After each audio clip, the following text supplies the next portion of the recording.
അല്ല, കോൺഗ്രസിൻ്റെ ആത്മാർത്ഥത സംശയാസ്പദമാണ്. കോൺഗ്രസിന് എം പിമാരും എം എൽ എമാരും എങ്ങനെയാണ് പെരുമാറുന്നതെന്ന് നമുക്ക് പറയാൻ പറ്റില്ല. 1976 ശ്രീമതി ഗാന്ധിയാണ് ഈ FCRA കൊണ്ടുവന്നത്. അതിനുശേഷം ഇത് കർക്കശമാക്കിയത് 2010 കോൺഗ്രസ് ഗവൺമെൻറ്റാണ്, UPA ഗവൺമെൻറ്റാണ്. കോൺഗ്രസ് ഗവൺമെൻറ് കർക്കശമാക്കിയതിനെ ചുവടുപിടിച്ചാണ് 2020 BJP ഗവൺമെൻറ് കർക്കശമാക്കുന്നതെന്ന് അന്ന് ഗവൺമെൻറ് പാർലമെൻറ്റിൽ ഞങ്ങളുടെ ചോദ്യത്തിന് മറുപടിയായിട്ട് പറഞ്ഞിരുന്നു.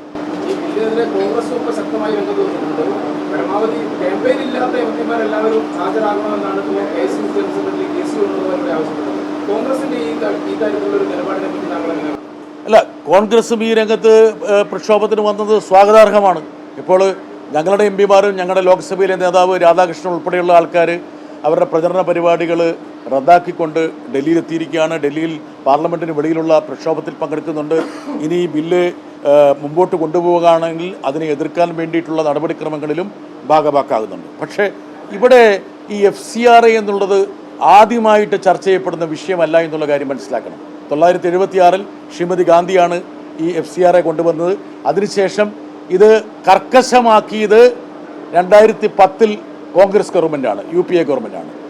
കോൺഗ്രസ് ഗവൺമെൻറ് കർക്കശമാക്കിയതിനെ ചുവടുപിടിച്ചാണ് 2020 BJP ഗവൺമെൻറ് കർക്കശമാക്കുന്നതെന്ന് അന്ന് ഗവൺമെൻറ് പാർലമെൻറ്റിൽ ഞങ്ങളുടെ ചോദ്യത്തിന് മറുപടിയായിട്ട് പറഞ്ഞിരുന്നു. അതിനേക്കാൾ ഒരുപക്ഷെ കൗതുകരമായൊരു കാര്യം, പലരും വിസ്മരിക്കുന്നൊരു കാര്യം, ഇപ്പോൾ ഇത് സന്നദ്ധ സംഘടനകൾ അതുപോലെ നിരവധി മേഖലകളിൽ പ്രവർത്തിക്കുന്ന സ്ഥാപനങ്ങളുടെ സ്വത്തുവകൾ കണ്ടെത്താൻ വേണ്ടിയുള്ളതാണ്. 2016 പാർലമെൻറ്റിൽ അന്നത്തെ ധനമന്ത്രി അരുൺ ജെയ്റ്റ്ലി ഫിനാൻസ് ബില്ലിൽ ഒരു വ്യവസ്ഥ കുത്തിച്ചേർത്ത് കോൺഗ്രസ് നേതൃത്വത്തെയും BJP നേതൃത്വത്തെയും ഒരുപോലെ രക്ഷപ്പെടുത്തിയിരുന്നു. എന്തായിരുന്നു ആ രക്ഷപ്പെടുത്തലിൻ്റെ രഹസ്യം? FCRA വിദേശ സംഭാവന നിയമം ഇരു പാർട്ടികളും നഗ്നമായി ലംഘിച്ച് വിദേശ കമ്പനികളിൽ നിന്ന് സംഭാവന കൈപ്പറ്റിയപ്പോൾ ഇരു പാർട്ടികളുടെയും നേതൃത്വത്തിനെതിരെ അതിശക്തമായ നടപടിയെടുത്ത് ഈ സംഘടനകളുടെ ഭാരവാഹികളെ ജയിലിലടയ്ക്കണമെന്ന് ഡൽഹി ഹൈക്കോടതി ഉത്തരവിട്ടപ്പോൾ കോൺഗ്രസും BJPയും കൂടി ഒത്തുകളിച്ചുകൊണ്ട് ഒരു വ്യവസ്ഥ അല്ലെങ്കിൽ ഒരു ഭേദഗതി പാർലമെൻറ്റിൽ പാസ്സാക്കിയിരുന്നു. അതിന് 40 വർഷത്തെ മുൻകൂർ കാലാവധിയും ഈ ഇരു പാർട്ടികളും ചേർന്ന് നൽകിയിരുന്നു. അപ്പോൾ ഇവർക്ക് സൗകര്യപ്രദമായ രീതിയിൽ FCRA വളച്ചൊടിക്കാം. അതേസമയം ഇന്ത്യയിൽ ദരിദ്ര വിഭാഗങ്ങൾക്ക് വേണ്ടി, ആദിവാസികൾക്ക് വേണ്ടിയിട്ട് പ്രവർത്തിക്കുന്ന ആയിരക്കണക്കിന് സംഘടനകളുടെ പണവും സ്വത്തും കവരുന്നതിന് ഇവരെല്ലാവരും എന്താ പറയുക, അനുകൂലമല്ലാത്തൊരു നിലപാട് സ്വീകരിക്കുന്നു എന്നുള്ള ഒരു വിധി വൈപരീത്യം കൂടി ഇക്കാര്യത്തിലുണ്ട് എന്ന് ഈ വേളയിൽ ഞാൻ സൂചിപ്പിക്കുകയാണ്.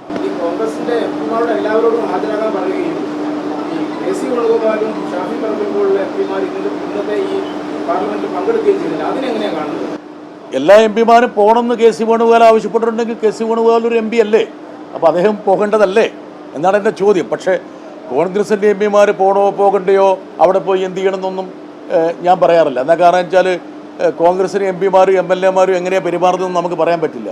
ഇപ്പോൾ രാജ്യസഭാ തെരഞ്ഞെടുപ്പിൽ 11 കോൺഗ്രസ് MLA മാറിക്കുത്തിയിട്ടാണ്, അല്ലെങ്കിൽ കൂറുമാറിയിട്ടാണ് BJPക്ക് 2 MP കിട്ടിയത്. അപ്പോൾ അങ്ങനെയുള്ള പ്രവണതകൾ കോൺഗ്രസിൻ്റെ ജനപ്രതിനിധികളുടെ ഭാഗത്തു നിന്ന് ഇന്നല്ല മുൻകാലങ്ങളിൽ ഉണ്ടായിട്ടുള്ള സ്ഥിതിക്ക് ഞാനിതിനെക്കുറിച്ച് അഭിപ്രായം പറയുന്നില്ല.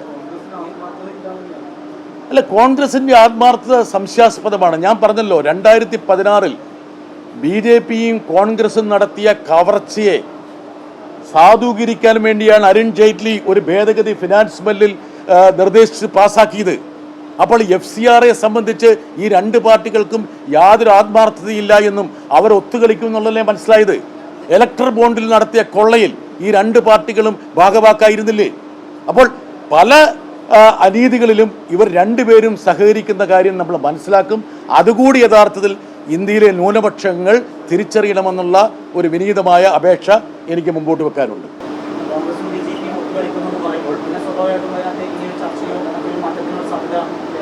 അല്ല, ഈ ഒരു കാര്യത്തിൽ തെരഞ്ഞെടുപ്പിൻ്റെ വക്കിലായതുകൊണ്ട് ഇപ്പോൾ കോൺഗ്രസ്സുകാർ വളരെ ആത്മാർത്ഥമായിട്ട് നിലകൊള്ളും. പക്ഷേ മുൻകാലങ്ങളിലുള്ള ഭേദഗതികളിൽ ഇവർ 2 പേരും FCRA ഉൾപ്പെടെയുള്ള കാര്യങ്ങളിൽ കൈകോർത്തത് ആർക്കും വിസ്മരിക്കാൻ പറ്റില്ല. ഇപ്പോൾ തെരഞ്ഞെടുപ്പിൻ്റെ വക്കിലായതുകൊണ്ട് വളരെ അതിശക്തമായിട്ട് പലതരത്തിലുള്ള ചില പോരാട്ട നാടകങ്ങൾ അവരുടെ ഭാഗത്തുണ്ടാവും.